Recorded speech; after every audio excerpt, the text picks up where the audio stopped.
En el nombre del Padre, del Hijo y del Espíritu Santo. Amén. Vamos a poner en manos del Señor este encuentro, nuestra vida, nuestras familias. Ponemos en manos del Señor la vida de cada uno de ustedes, la vida de las personas que se han unido y que piden oración por las diferentes circunstancias, por aquellos que tienen familiares en cuidados intensivos, hospitalizados, enfermos. Pidamos al Señor que nos dé la gracia de su Espíritu para que cada día vayamos pretendiendo agradar cada vez más al Señor. Pidamos que sea la gracia de ese Espíritu dándonos la fuerza, el valor para responder al llamamiento que el Señor día a día nos hace.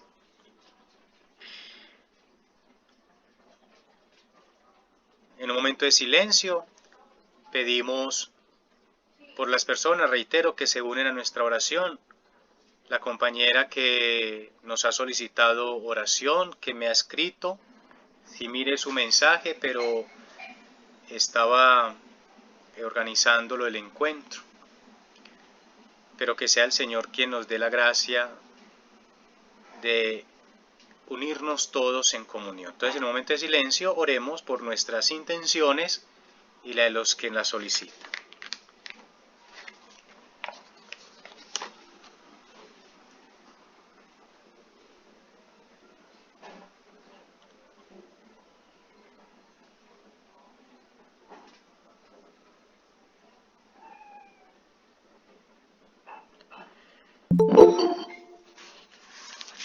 Gloria al Padre, al Hijo y al Espíritu Santo, como era en el principio, ahora y siempre, por los siglos de los siglos. Amén.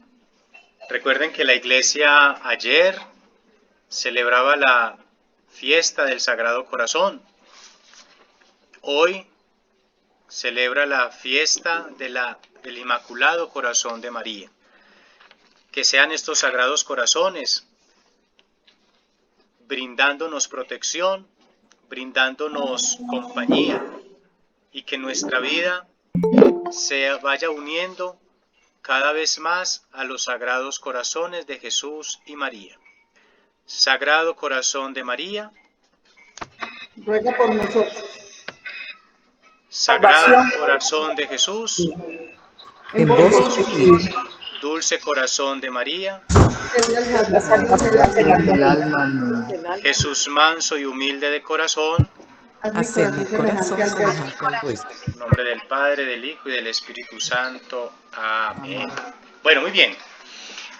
Nuevamente, muy buenas tardes. Espero esta semana les haya ido muy bien, en gracia de Dios y en favor de los hermanos. Que todo lo que hagamos sea para gloria de Dios y para bien de nuestros hermanos. Vamos entonces a iniciar, queridos amigos, con este bello encuentro, ya casi el epílogo de la materia, con la mistagogía de los sacramentos. Entonces, reitero, ustedes dirán, bueno, entonces toda esa ornamentaria que tiene ahí el profesor, ¿qué quiere decir?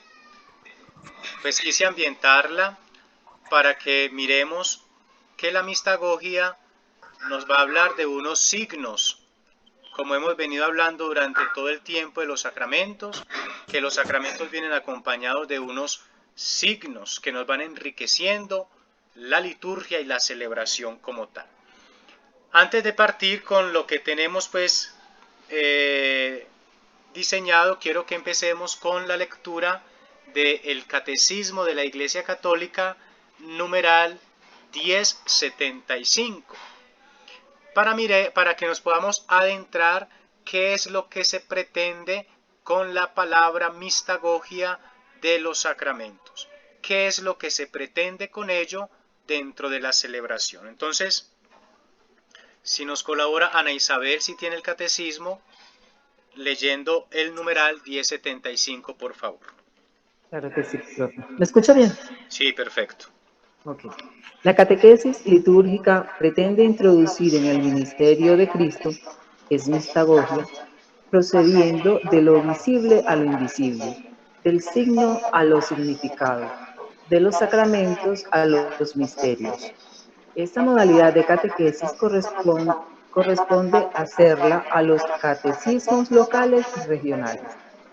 El presente catecismo, que quiere ser un servicio para toda la Iglesia en la diversidad de sus ritos y sus culturas, enseña lo que es fundamentalmente y común a toda la Iglesia en lo que se refiere a la liturgia en cuanto a misterio y a celebración.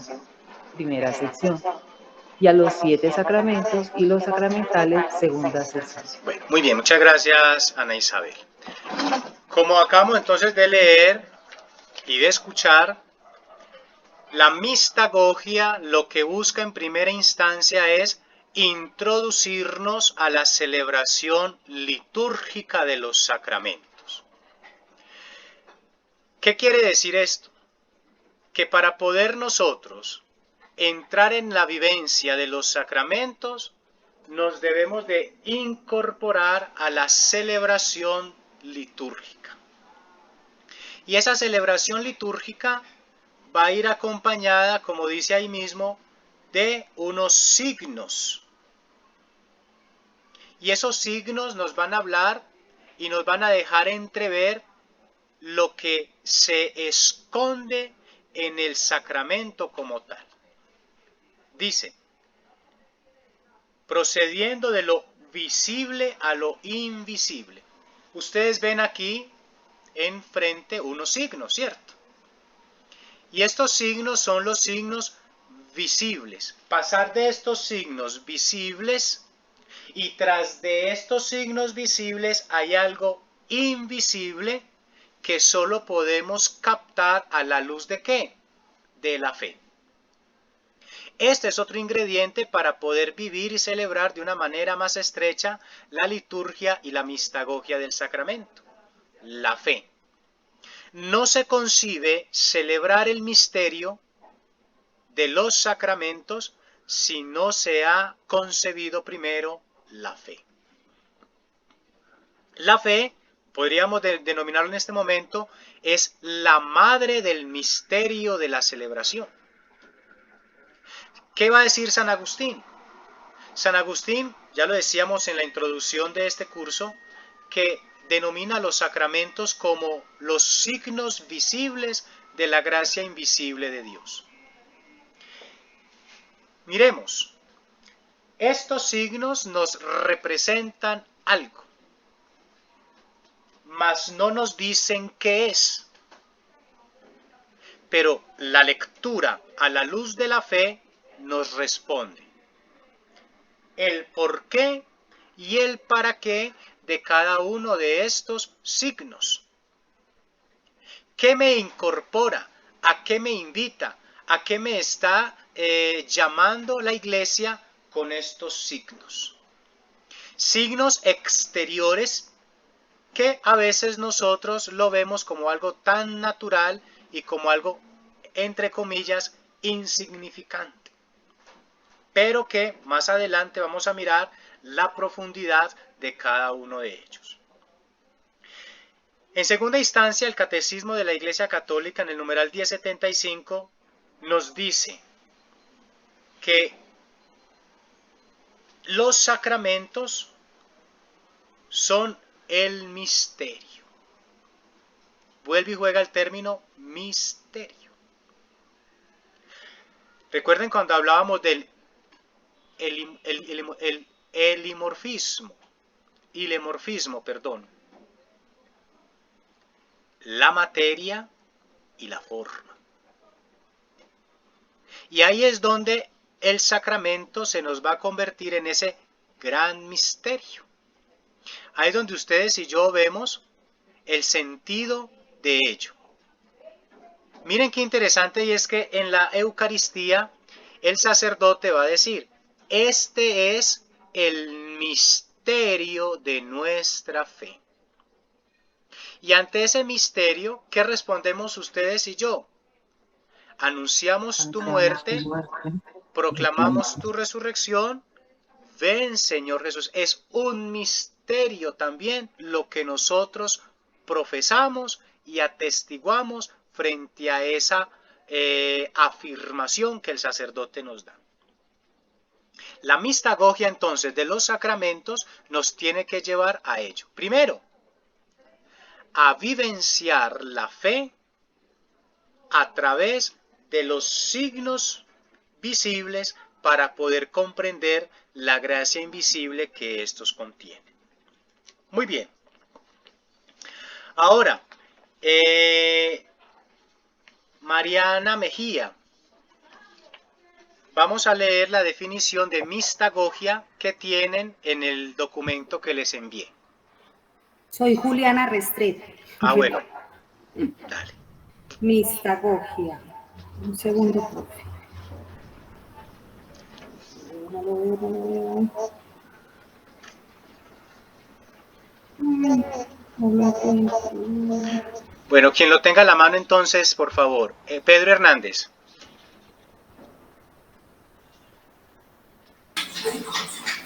Definición etimológica. Del Del griego. griego mistagogei, iniciar introducción en los misterios. En la historia de las religiones, el término mistagogia se usa precisamente para indicar lo que se refiere a la iniciación de los misterios. La mistagogia supone el decoro de la celebración. La liturgia quiere que los lugares sagrados y las cosas destinadas al culto divino sean dignas, bellas y símbolos de las realidades celestiales. Implica cuidar la disposición de los lugares, imágenes o monumentos, objetos sagrados, cantos, artes y cultos. Se trata de descubrir a través de la liturgia los hechos históricos y misteriosos o mistéricos de la salvación. Los sacramentos imitan o hacen memoria de los gestos salvíficos de la vida de Jesús y anticipan la liturgia definitiva. Al principio de la mistagogia hay un encuentro de fe con el Señor a través de la gracia. El Espíritu Santo es el mistagogo invisible que nos lleva a comprender lo que Jesucristo ha revelado. El método mistagógico consiste en leer los ritos del misterio de Cristo y contemplar la subyacente realidad invisible. La liturgia no puede ser tratada como propiedad privada, ni por el misterio ni por la comunidad. La espiritualidad litúrgica es mistagogia en cuanto se hace experiencia del misterio salvífico de Dios, en el misterio de Cristo llamado a transformar nuestra vida. Sujeto y ministro de los sacramentos. Dejemos hasta un momentico, Pedro, un momento. Gracias, Pedro. Enseguida continuamos. Entonces, miren, cosas puntuales de lo que es la mistagogia. Primero, pues, como ustedes se pudieron dar cuenta, a lo largo y ancho de todo este proceso conmigo siempre es buscar la definición etimológica, de dónde proviene el término. Viene del griego mistagogen, que quiere decir introducir al misterio. Todos los sacramentos nos invitan y lo que pretenden es introducirnos a ese misterio, ¿sí? A ese misterio. Y ese misterio, muchachos, es adherirnos a la persona de ¿quién? De Jesucristo. Y lo cual se empieza a vivir a través de ¿qué? De la iglesia. Me adhiero a la iglesia para adherirme a la persona de Cristo. La iglesia es la que me permite a mí poder encontrarme con ese misterio a través de los sacramentos. En segunda instancia nos va a decir que la mistagogia lo que busca es el decoro, es el paso a paso de la celebración, de lo celebrativo. En pocas palabras, es el rito de cada sacramento. ¿Por qué se hace ello? ¿Por qué se hace esto? ¿En qué momento se dice esto? ¿En qué momento se hace lo otro? ¿por qué este signo y por qué no otro? ¿Por qué este signo para este sacramento y no para aquel otro? Es el decoro, la manera bella que, valga la redundancia, embellece la liturgia como tal. A nosotros cuando se nos invita socialmente a un evento, llámese 15, bodas, aniversarios, qué sé yo, últimamente en las tarjetas de invitación viene el modo de cómo ir vestido, ¿cierto? Y entonces dicen, Como el estar en estado de gracia al comulgar para así recibir la plenitud de la gracia. Cuando voluntariamente se recibe sin tener las disposiciones, el sacramento es ilícito. Pedro, Sí, señor. un momentico, por favor. Enseguida continuamos con la lectura. Gracias. Decía que para estos eventos le dicen a uno vestido de gala, o formal o informal, ¿cierto? Y entonces uno trata de acomodarse a esas indicaciones que le están dando a uno. En la liturgia pasa algo similar. La mistagogia es la manera de cómo ustedes y yo debemos de ir preparados para esa gran celebración. Como dice allí, la liturgia quiere que los lugares sagrados y las cosas destinadas al culto divino sean dignas, bellas y símbolos de las realidades celestiales. ¿Qué quiere decir? Silenciemos micrófonos, por favor. ¿Qué quiere decir? Que la manera de celebrar todo ello nos tiene que llevar a adentrarnos en esa realidad celestial. Miren la escena de la transfiguración. ¿Qué sucede en la transfiguración? En la transfiguración sucede algo muy extraordinario y bello. Y es como Jesús le da a Pedro, a Santiago y a Juan un poquito de cielo en el monte Tabor. Miren cómo es el cielo. Miren cómo es la manera de vivir allí. La Eucaristía es también nosotros predegustar desde acá ese manjar celestial. Esa es la manera entonces de la liturgia. Continúa el tercer párrafo diciendo, implica cuidar la disposición de los lugares.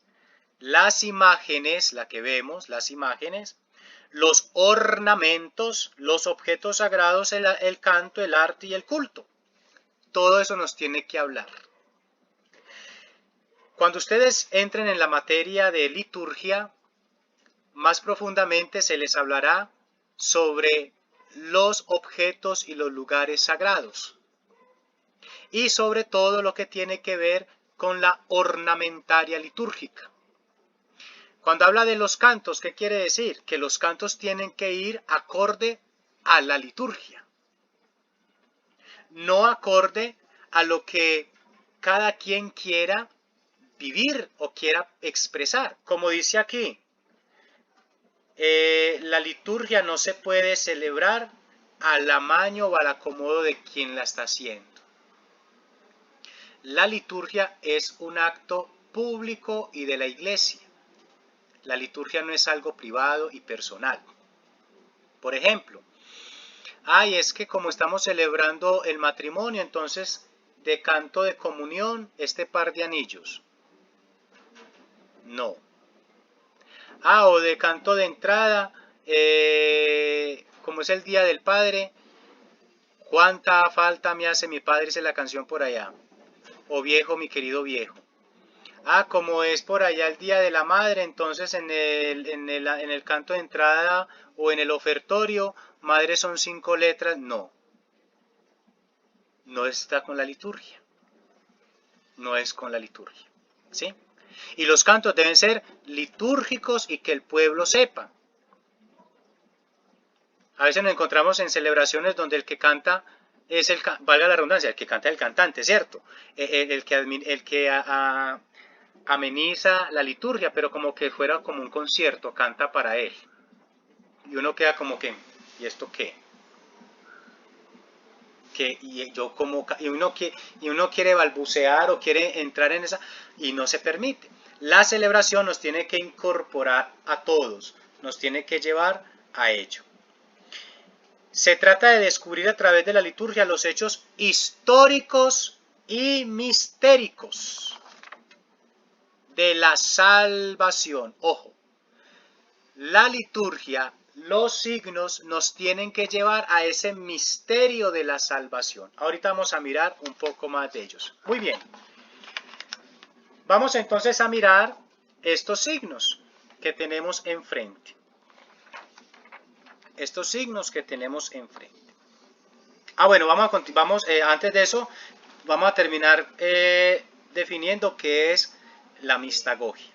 Vamos a escribir allí, hoy no voy a compartir en el tablero para no estar sentándome y poniéndome de pie pero entonces ustedes van a escribir allá etapas de la mistagogia. Etapas de la mistagogia.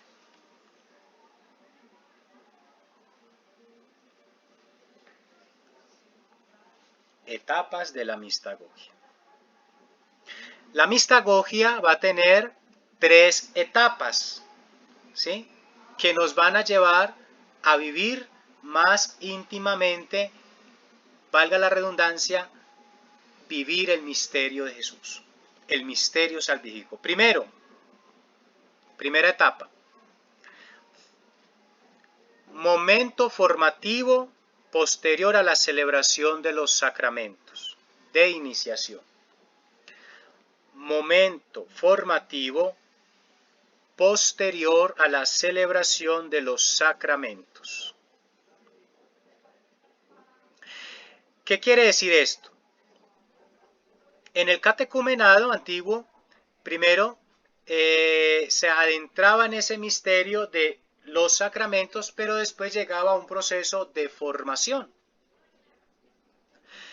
¿Qué es lo que nosotros llamamos la catequesis? ¿Qué hacen los catequistas en las comunidades parroquiales o qué busca la catequesis? La catequesis busca formar a los candidatos de X o Y sacramento. ¿Para qué? Para que lo vivan de una manera más consciente, más piadosa y sobre todo más fervorosamente. El primero es momento formativo posterior. Quiere decir que primero se recibían los sacramentos y luego se hacía esa formación. ¿Con qué? Con la finalidad de que todo sacramento lo que debe buscar es que la persona que lo recibe permanezca en ellos. No se concibe, desafortunadamente y tristemente hablando, en la actualidad nos encontramos con que las personas que perfilan o se preparan para un sacramento lo reciben y no más. Ya por aquí no más. De hecho, así que cuando es el sacramento de la confirmación, los obispos miran al crucifijo y dicen, míralos muy bien, porque después de esta misa por aquí no volverán, ¿cierto? Ya por aquí no vuelven, míralos muy bien. La catequesis es que permanezcamos. Por eso primero eran los sacramentos y luego la formación posterior. Ahora, ¿cuál es la tarea y el reto de la catequesis? La tarea es formarlos previamente y el reto es hacer que permanezcan, que se queden. ¿Qué nos impulsa a permanecer? ¿Qué nos impulsa a quedarnos aquí? En esta experiencia sacramental. Segunda etapa de la mistagogia, y es pedagogía propia de la iniciación cristiana. La pedagogía propia de la iniciación cristiana. ¿A qué debe apuntar esta pedagogía? La pedagogía es la manera de cómo se va introduciendo a la persona a vivir este sacramento. Como también existe una pedagogía, también va a existir una metodología. La pedagogía es la que debe llamar la atención en el joven, en el niño, en el adulto, en todo cristiano, debe llamar la atención para que todos tengan una experiencia de vida en Cristo. Una experiencia de vida en Cristo. Y a esto es lo que denominamos ¿qué? El querigma. El querigma. Ese primer anuncio. Toda la vida de los sacramentos nos invitan al querigma, a ese anuncio. Y ese anuncio nos tiene que acompañar o nos tiene que invitar ¿a qué? A la experiencia que todos vamos a tener en comunidad de la persona de Cristo. La experiencia de Jesús se nutre en comunidad, no solo. Se nutre en comunidad. Si bien yo tengo una experiencia de Jesús personal, yo debo tener una experiencia de Jesús comunitaria. ¿Qué le pasa a los discípulos de Emaús? Los discípulos de Emaús tienen una experiencia personal con el resucitado, pero van y la afianzan en la comunidad. Van y la hacen testificar, la hacen verídica, porque es que en comunidad es donde se toman las sanas y sabias decisiones. Y entonces la pedagogía en la mistagogia me tiene que llevar a eso, a esa experiencia con Cristo. ¿Y cómo asumo esa experiencia con Cristo? Esa experiencia con Cristo la experimento, valga la redundancia, con dos factores. Primero, la espiritualidad. La espiritualidad. Y cuando hablo de espiritualidad, no es hablar de un religiosismo o de unas piedades religiosas sobreactuadas. Porque muchos somos muy dados a confundir la espiritualidad con el fanatismo religioso. Cosas muy distintas. ¿Sí? La espiritualidad es ese contacto directo que tengo yo con Dios a través de la oración. La espiritualidad consiste en esa realidad y en esa experiencia de fe que me he trazado y que ha nacido en mí a través de ciertos momentos de mi vida en Cristo y cristiana. Entonces el primer factor es esa espiritualidad, la oración. Hace 8 días yo les decía, dime cuánto oras y te diré cuánta es tu vocación. Ahí se va creciendo y se va naciendo la parte espiritual, mi contacto con la oración. Y el segundo factor es la fe. La fe. Les decía ahora que el ingrediente primario para poder comprender y entender de la mejor manera la mistagogía es la fe. La fe es la que me lleva a mí a tener certeza de lo que yo estoy viviendo, de lo que yo creo, de lo que yo celebro y de lo que yo testifico. La fe. Antiguamente, muchachos, hablábamos del término de la fe del carbonero, que era creer por creer. En la realidad, en la actualidad, nos hablan de una fe que epistemológica, una fe justificada. ¿Por qué celebra usted? ¿Por qué usted aún practica la vida sacramental? ¿Por qué usted permanece aquí en esta iglesia? ¿Por qué usted reza el rosario ¿Por qué hace usted estos actos de piedad, estos actos de ayuno, qué sé yo? Debe justificar. Repito, antiguamente nos quedábamos porque había que hacerlo. La fe del carbonero. ¿Usted por qué va a misa? Porque hay que cumplir el tercer mandamiento.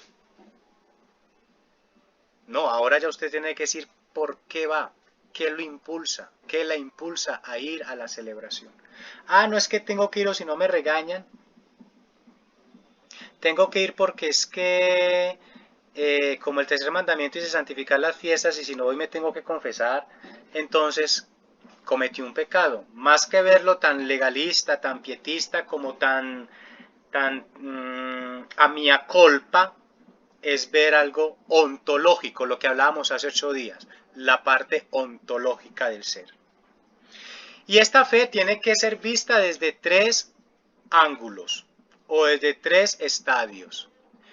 Primero, una fe vivida. ¿Cómo vivo yo la liturgia? ¿Cómo la vivo? ¿Cómo me estoy preparando yo para vivir ese misterio que encierra los sacramentos? ¿Cómo estoy yo instruido, más que instruido, formado para vivir de una manera plena este misterio? ¿Qué me impulsa a mí a querer estar más conectado con los procesos formativos de la vida cristiana? Entonces, primero, una fe vivida. Vivida. ¿Cómo vivo yo mi fe? Y vivir la fe, muchachos y muchachas, no tiene que ser únicamente a través de manifestaciones externas.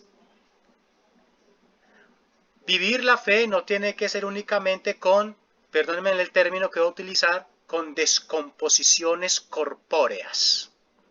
Es decir, eclipsando ojos, apretando mejillas, dándome golpes de pecho, de rodillas desde el atrio hasta el tabernáculo.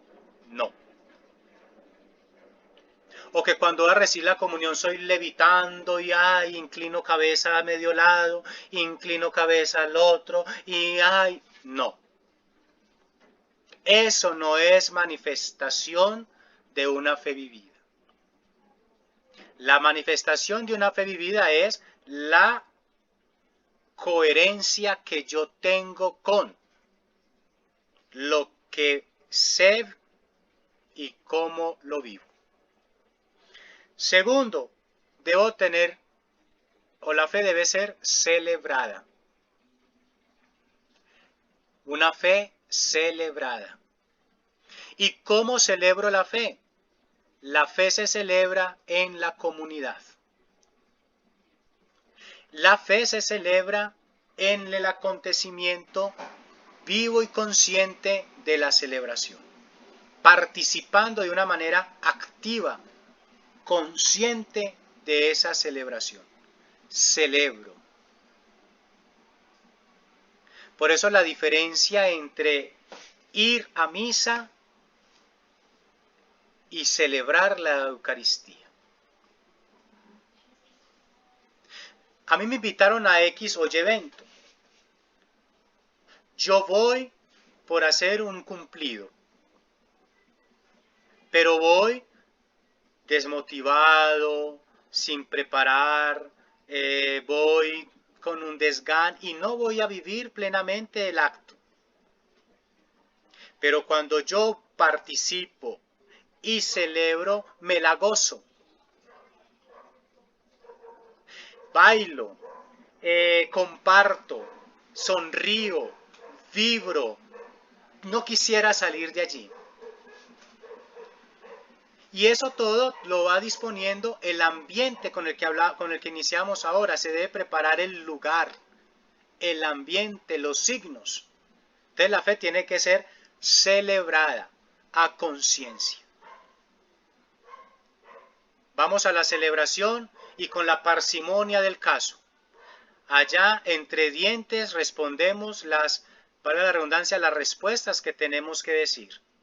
Pero en la casa o en la calle o en el vecindario, con gritos extentóreos frente a cualquier otra situación. Que se note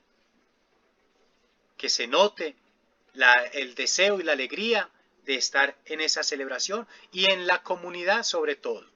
Que se note el gozo de los hermanos, de la unicidad que hay. Y en tercer lugar, la fe debe ser anunciada. Yo debo de anunciar la fe. Debo de hacer partícipes a otro de eso que yo he vivido y celebrado. No ensimismarla. No quedarme solo para mí o solo conmigo esa experiencia. Miren que tenemos y nos encontramos con muchos relatos bíblicos donde muchos personajes han manifestado esa experiencia con Cristo. La mujer samaritana, San Juan capítulo 4, nos cuenta el relato de que ella deja el cántaro, lo que la esclavizaba, deja el cántaro al lado del pozo y se va a la ciudad. Se va vibrando, se va llena de gozo y un poco también de estupor.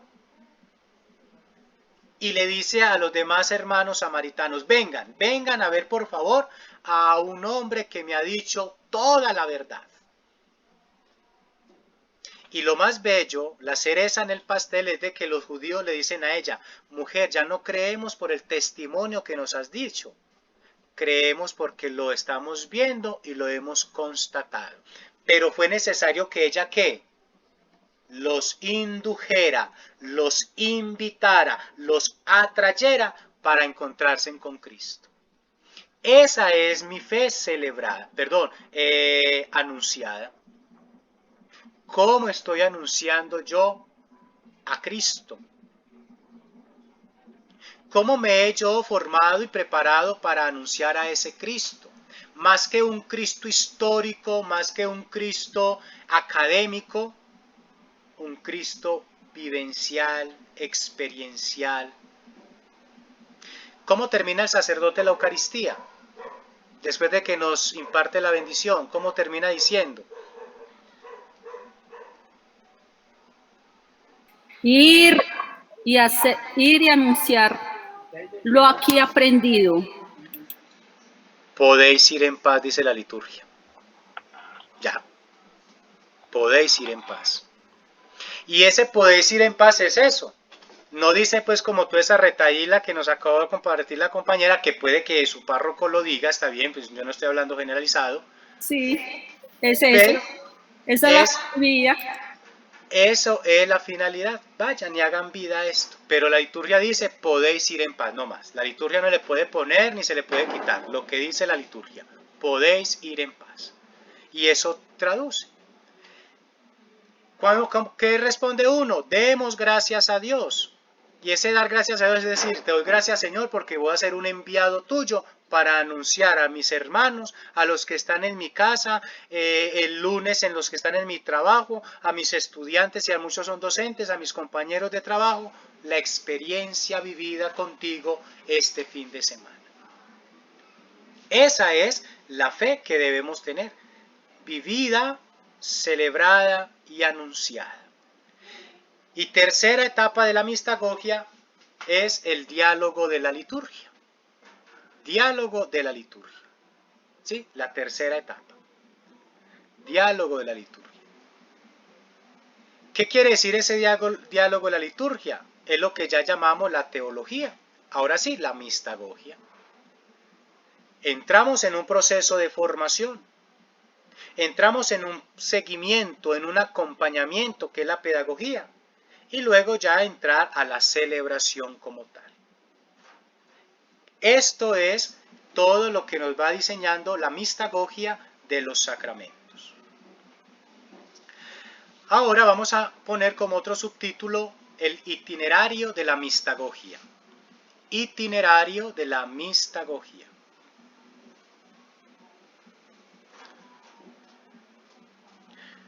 Primero, interpretación de los ritos. ¿Qué quiere decir la interpretación de los ritos?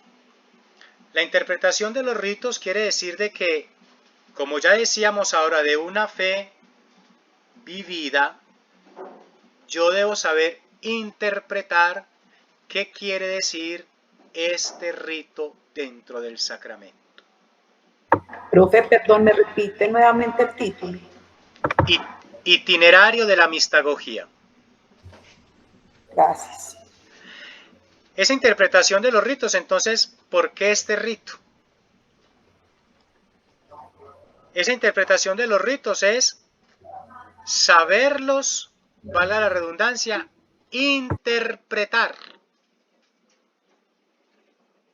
Saber qué es lo que quiere la iglesia con este rito, con esta celebración. ¿A qué me invita? ¿A qué me está impulsando? La interpretación. Por ejemplo, en el catecumenado, antes de entrar en ese proceso de iniciación cristiana, hay unos ritos, que la entrega del Padre Nuestro, que la entrega de la luz, es decir, entrega de unos signos.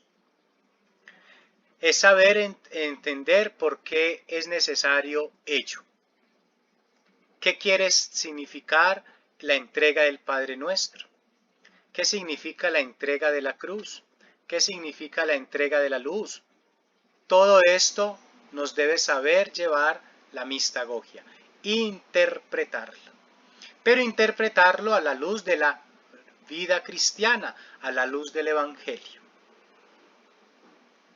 Aquí ustedes ven unos signos que, reitero, enseguida lo vamos a explicar.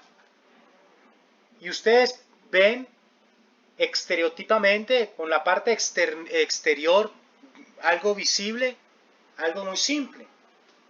Pero hay que saber interpretar ello. Hay que saberlo interpretar. Segundo itinerario, despertar y educar la sensibilidad a los fieles. Despertar y educar la sensibilidad a los fieles. ¿Qué quiere decir? Decirle a los fieles que lo que se van lo que se dispone a celebrar es con miras al misterio de la salvación. Es con miras al misterio de la salvación. Cada signo que hay aquí tiene un misterio de salvación. ¿A qué me invita la palabra, la cruz, la puerta, el agua, la luz, la vestidura, las argollas, los aceites consagrados? Es entrar en esa sensibilidad y hacer que los fieles lo vivan de una manera más íntima. De nada nos sirve a nosotros saber los pasos de la Eucaristía.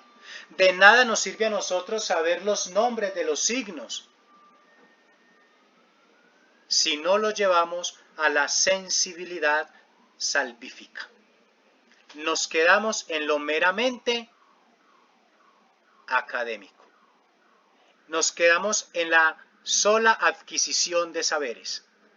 Pero lo que se adquiere a través de la adquisición de saberes tiene que irse convirtiendo en un modus viventis práctico cristiano. ¿Y de quién es la responsabilidad? De la iglesia. ¿Y quién es la iglesia?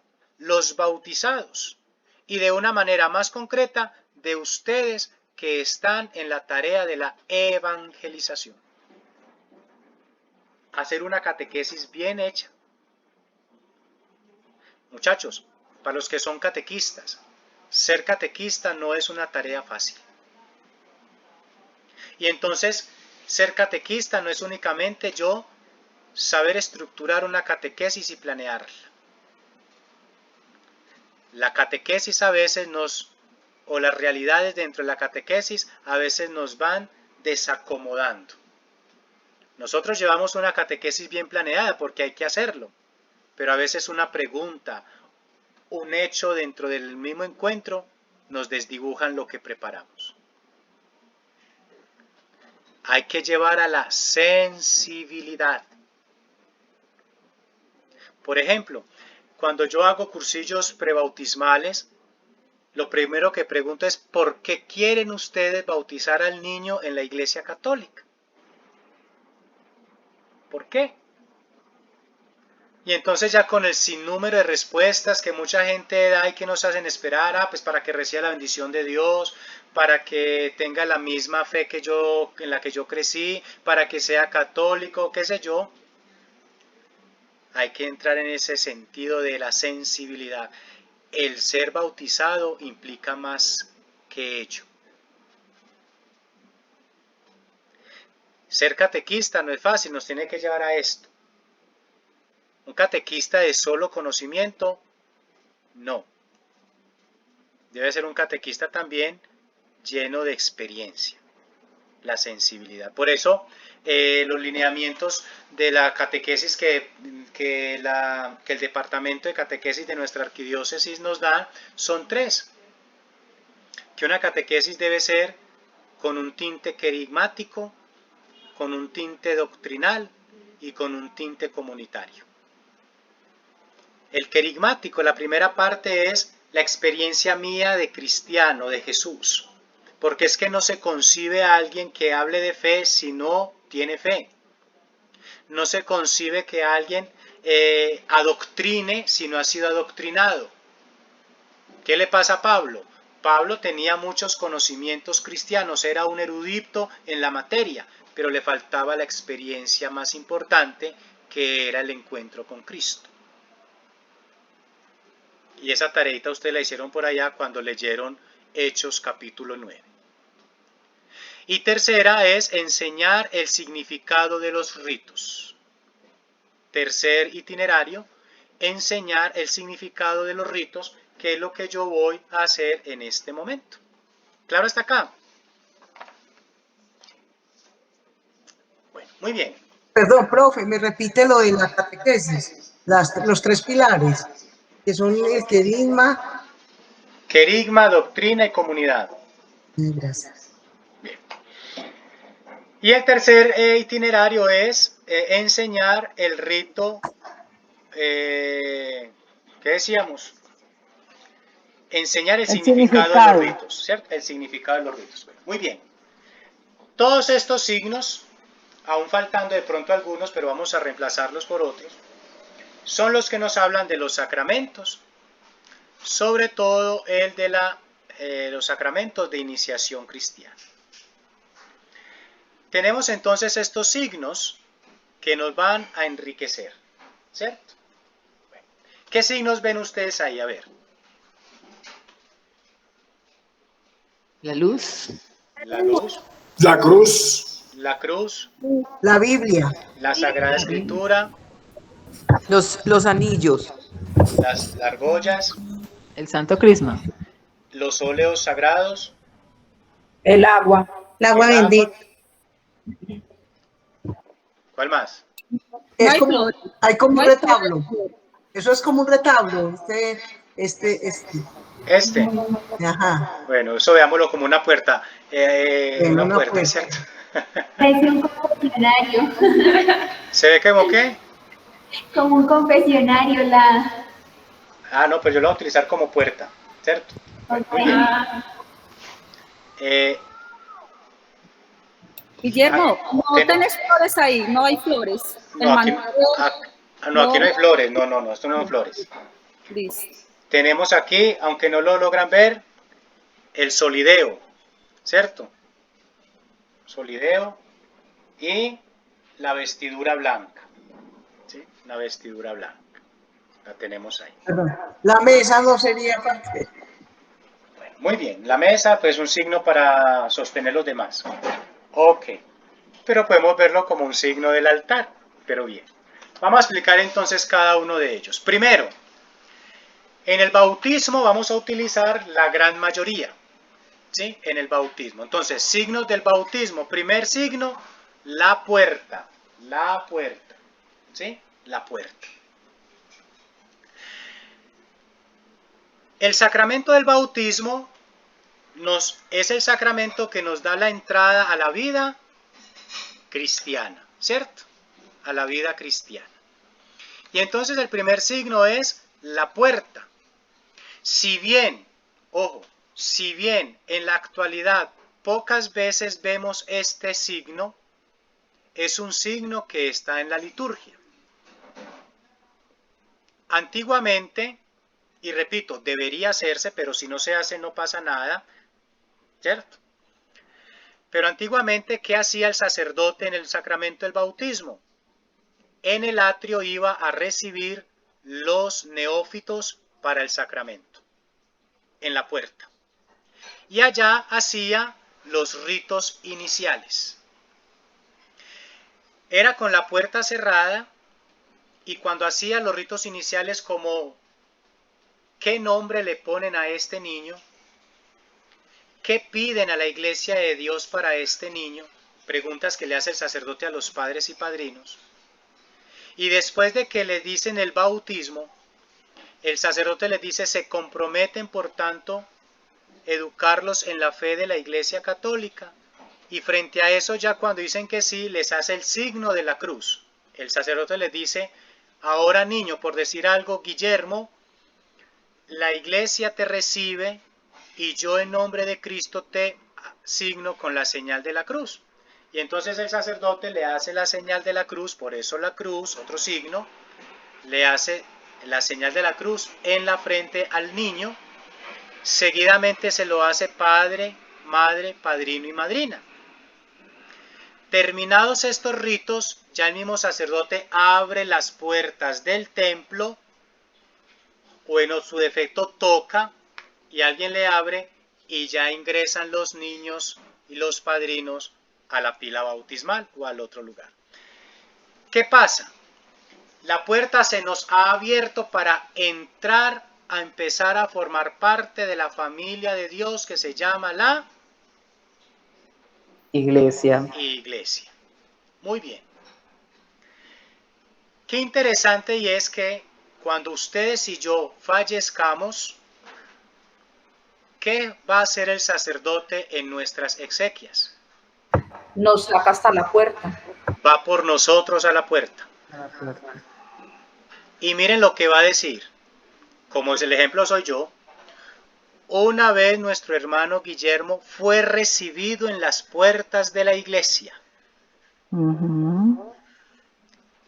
Y hoy, con afecto y respeto, lo recibimos y le rociamos agua sobre su cuerpo, recordando el día de su bautismo. ¿Ve? El signo de la puerta. La puerta es la que se nos abre, la que nos empieza a dar la acogida. Entonces la puerta es muy importante en el templo. Claro hasta acá. De hecho, ¿cuál es el lugar principal para entrar a nuestra casa? La puerta. Y si yo no tengo llaves, ¿qué hago? Toco. Toco la puerta, ¿cierto? Muy bien. Segundo signo, ya decíamos entonces la señal de la cruz. Desde ahí nos vamos incorporando a ese misterio de ser ya cristianos.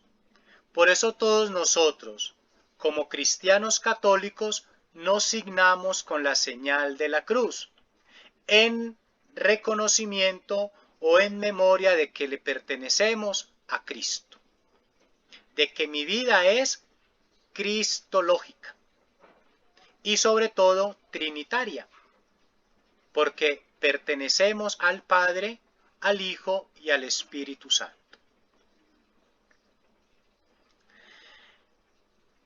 Otro signo del sacramento, y por lo regular es en todos los sacramentos, es el signo de ¿qué? De el nombre. El nombre. Nuestro nombre nos adquiere una ¿qué? Una identidad. Una misión. identidad. Una identidad. Y es una identidad desde antiguo. Miren que en la historia de la creación, Dios no le coloca nombre a la creación. Es el hombre quien se la hace. De ahí nosotros nos convertimos co-creadores. El hombre le da una identidad a la creación. Y nosotros, por nuestro nombre, adquirimos esa identidad. Pero ¿por qué el nombre es importante en los sacramentos? Porque el sacramento es algo que personal.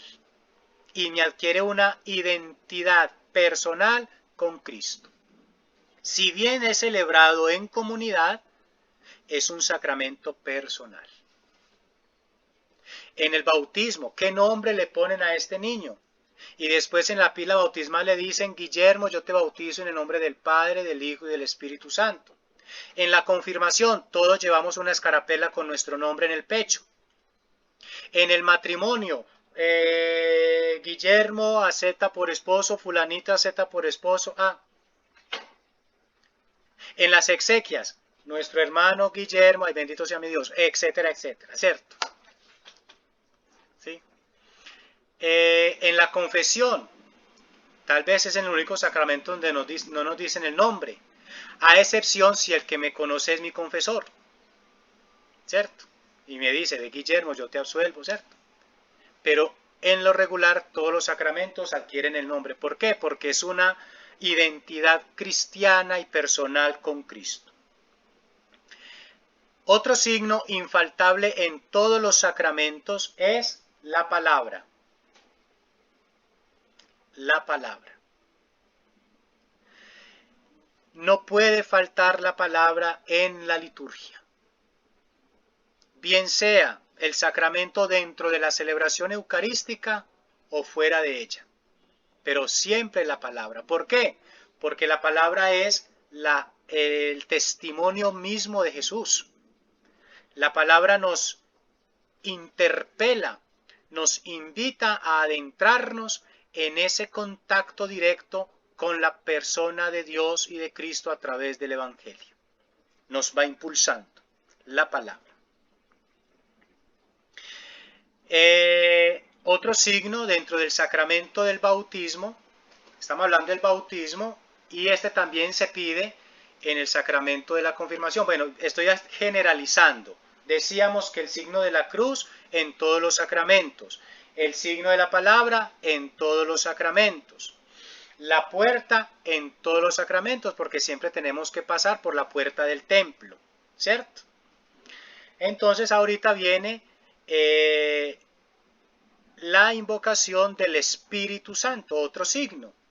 En el bautismo se llama oración de exorcismo, pero en todos los sacramentos es la imposición de manos, es la invocación del Espíritu Santo sobre los que van a recibir el sacramento.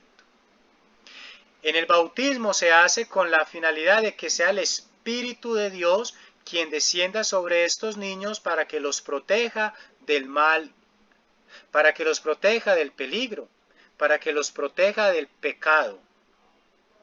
En la confirmación es la invocación donde se pide al Espíritu derrame sobre los confirmandos los dones del Espíritu Santo. En la Eucaristía es la invocación del Espíritu para que descienda sobre las ofrendas de pan y de vino y se conviertan en el cuerpo y la sangre de Jesús.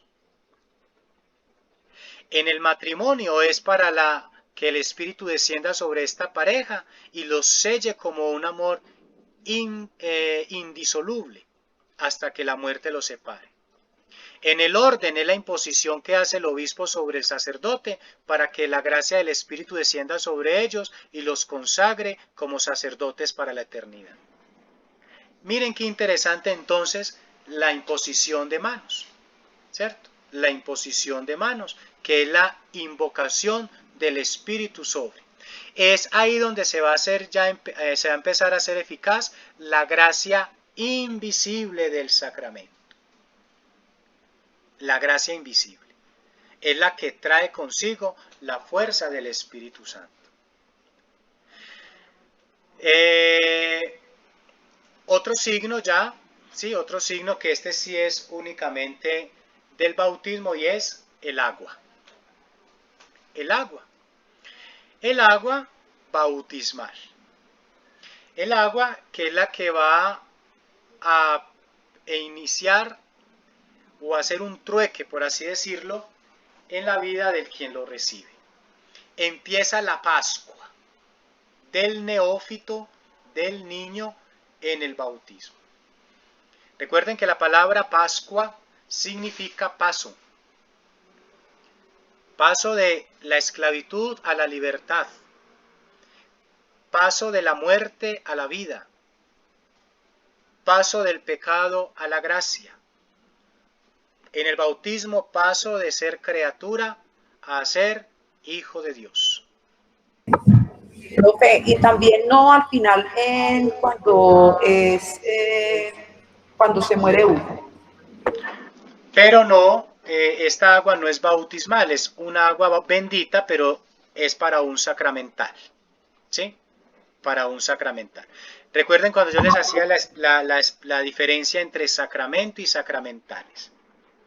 El agua del bautismo, dentro del sacramento del bautismo, es agua bautismal para el sacramento, donde va a dar la gracia como tal de ser hijo de Dios.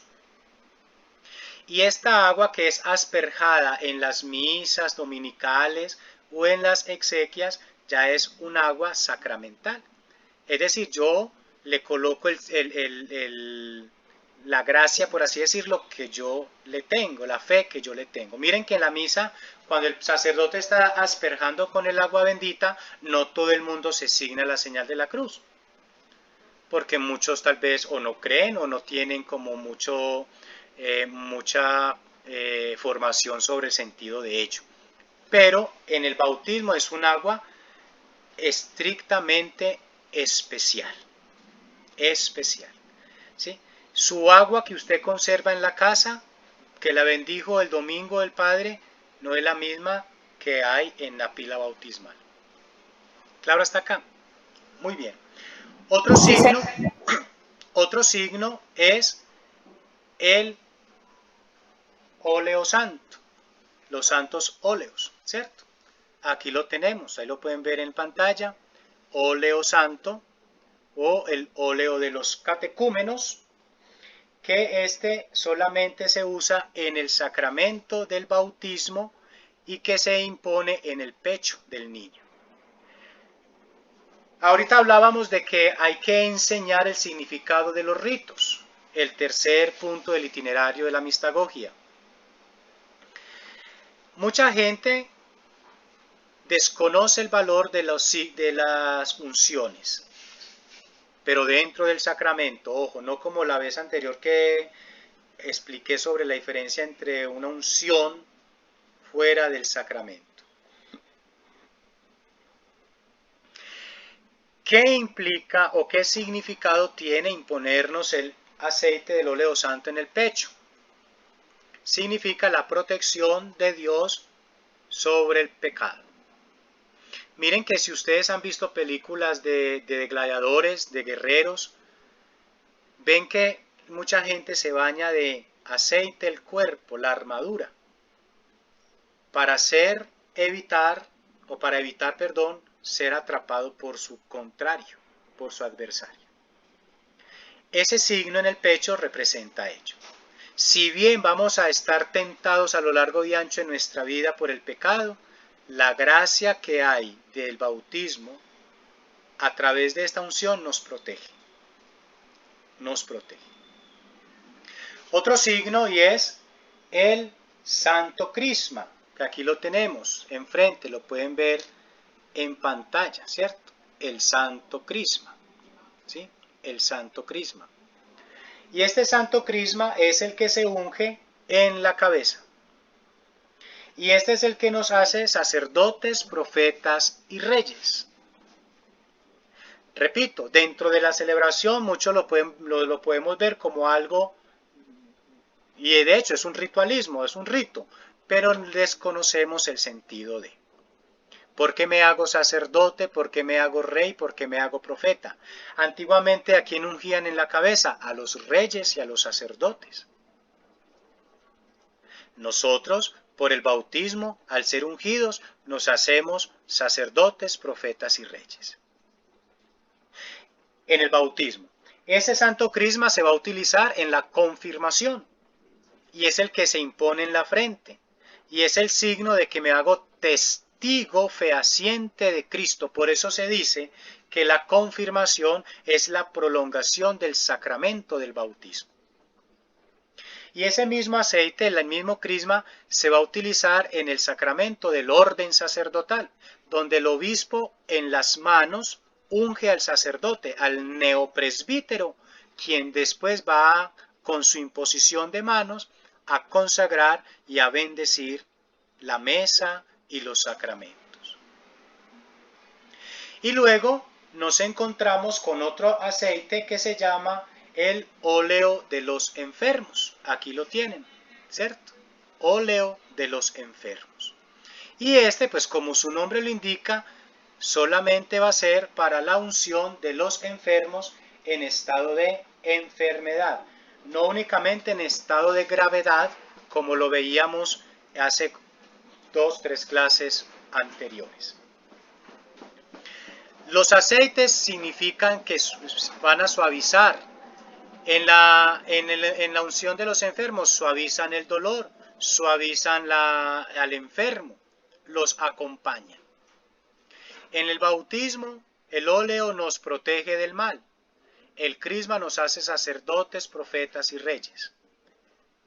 En la confirmación nos hace testigos fehacientes de Cristo. Y en el orden sacerdotal es el que va a adquirir la gracia para consagrar y bendecir. Luego viene otro signo y es la vestidura blanca, ¿cierto? La vestidura blanca. Signo que por lo regular solamente se utiliza en el bautismo. Este signo el sacerdote lo impone sobre la cabeza o en el pecho del que recibe el bautismo y le va a decir: reciba la vestidura blanca, consérvela sin mancha. ¿Qué quiere decir esto? Esto va a representar la fe del niño que acaba de recibir el bautismo. Una fe que él, si no es consciente en el momento, debe ser una fe vigilada y custodiada por sus padres y padrinos. Consérvela sin mancha, es decir, vivir siempre consagrado a Dios. De ahí comprendemos lo que Pablo decía: nosotros somos templos sagrados del Espíritu Santo. Permanezcamos en esa gracia. Otro signo que tenemos es el cirio, la velita, la luz, ¿sí? Dentro del bautismo es el signo de permanecer en la fe, alumbrando la fe que acaban de recibir.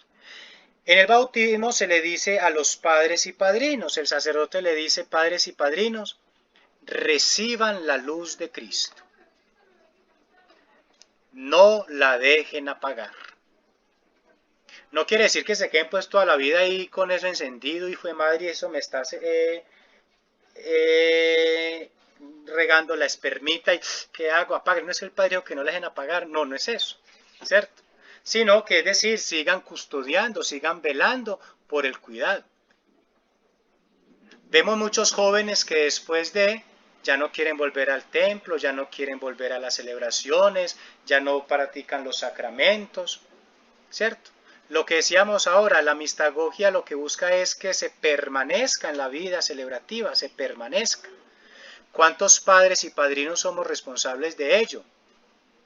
Ya usted verá qué hace. Ya usted verá si va o no va. ¿Cuántos padres y padrinos nos desobligamos de la obligación que asumimos el día del bautismo? Miren que después de, antes del sacerdote pasar a la pila bautismal o hacer pasar a la pila bautismal a los niños, hacen lo que se llaman las renuncias y la profesión de fe. Y cuando termina la profesión de fe, sí creo, el sacerdote le dice a los padres y padrinos: ¿quieren por tanto que sus hijos sean bautizados en la fe de la iglesia que juntos acabamos de profesar. ¿Y qué dijeron o qué decimos? Sí quiero. Y ya después tenemos que decir que sí quiero porque hace parte del rito para que me lo puedan bautizar, y si no, pues ¿y después qué? ¿Y después qué? Entonces tenemos el signo de la luz. ¿En qué sacramentos? Tenemos en el sacramento del bautismo y en el de la confirmación. Porque son signos que representan, que nos van a iluminar en el camino de la fe, en el camino de Dios. Tenemos otros dos signos que solamente pues es para el sacramento del orden y del matrimonio. El solideo, esto Profe, le pregunto, también no tendría validez este signo de la luz cuando se celebra la misa, que debía haber luces sobre la mesa del altar. No, eso no es dentro de los sacramentos. Sabemos pues que la luz representa pues que está Cristo. De hecho lo tenemos en el tabernáculo, es decir, en el sagrario, que representa que ahí está la luz viva y verdadera. Pero no es como tan... sí es indispensable tenerlo, pero dentro de los sacramentos apunta a ellos. Tenemos este solideo, pues lo tomé como para representar el signo de el orden sacerdotal, ¿cierto? ¿Quién utiliza este signo? Solamente el obispo. Solamente el obispo. Hay otro signo del sacerdote que es la estola, pues como no tengo, entonces me valide eso. Entonces, otro signo. La estola, que representa la autoridad y el poder sacerdotal, ¿sí? Si bien el sacerdote tiene otros signos como la casulla, pero el signo más importante es la estola. La estola, porque es la que le confiere la gracia y el poder sacerdotal. Y tenemos en el matrimonio las argollas, ¿cierto? Tenemos en el matrimonio las argollas y ahí se llaman pues esas otras cositas que ustedes ven, ya eso es otro signo, pero no dentro de la liturgia como tal, sino que ya son ritualismos, que son las arras. Pero las argollas son signo de la unidad. Si bien, ojo, el signo más importante del matrimonio son los esposos, no las argollas. Las argollas representan un signo, ¿sí? Las argollas representan un signo. Representan de que yo estoy unido a... Profe, yo me voy a casar, pero es que la crisis es tan difícil que no tengo anillitos, entonces no me caso. No hay ningún problema, cásese. Recuerden que los signos más importantes del sacramento del matrimonio son los esposos. Las argollas representan esa unidad, representan ese vínculo con la otra persona. Muy bien. Esto es lo que quiere decir la mistagogia, el paso a paso de la celebración de los sacramentos. Si bien aquí fue pues aquí como por el tiempo, a grosso modo, es darle la profundidad y la veracidad de cada uno de los signos, que pretendo yo, o más bien creo yo, que logré darle el significado a cada uno de ellos. Lo que vemos, decíamos, según el Catecismo 1075, Catecismo de la Iglesia Católica, los signos visibles, detrás de ello hay algo invisible, que es lo que llamamos la gracia del sacramento. Muy bien, dejemos hasta ahí por hoy. Hasta ahí el tema de la mistagogia de los sacramentos. Dentro de 8 días, después de que hagamos la actividad propuesta, hablo un poquito de el sujeto y el ministro de los sacramentos y damos por terminado este proceso de formación. Evaluemos el encuentro de hoy, cómo nos pareció, con qué nos quedamos para finalizar. Profe, ¿Quién me habla? Gisela. Sí. Nos estábamos aquí haciendo una pregunta, pues el encuentro de luz es muy valioso y también la explicación de cada signo. Cuando usted hablaba de la luz, pues hemos visto que en la primera comunión a veces también se tiene presente el signo de la luz, pero no siempre. Entonces queríamos saber si es importante cuando se tiene más o menos cuál sería el sentido que se le daría en la primera comunión al signo de la luz. Bueno, el signo de la luz es para recordar las promesas bautismales que se hicieron por ellos los niños, que hicieron por ellos los padres y padrinos en el bautismo. La luz a lo largo de nuestra vida cristiana nos va a representar ese camino de Jesús. Recuerden que la luz que no se extingue, que no conoce ocaso, es Cristo. Entonces la luz nos representa de que todos vamos caminando hacia la luz verdadera que es Jesucristo. Muchas gracias. Con mucho gusto. Bueno, muy bien. Y volvemos el encuentro. Guillermo, muchísimas gracias. La verdad que me gustó mucho, sobre todo que hayas llevado esos elementos, porque siempre había tenido, bueno, será el mismo aceite, lo dividen en otros tarritos, pero no, me quedó muy claro. Muchísimas gracias. Aparte no la tenía clara. Con mucho gusto. Muy bien. ¿Alguien más? Guillermo, yo tengo una pregunta. Cuando los sacerdotes y las religiosas se ordenan, ¿ellos también usan una argolla? No. El único que se ordena es el sacerdote. En las hermanas no hay ordenación, ¿sí?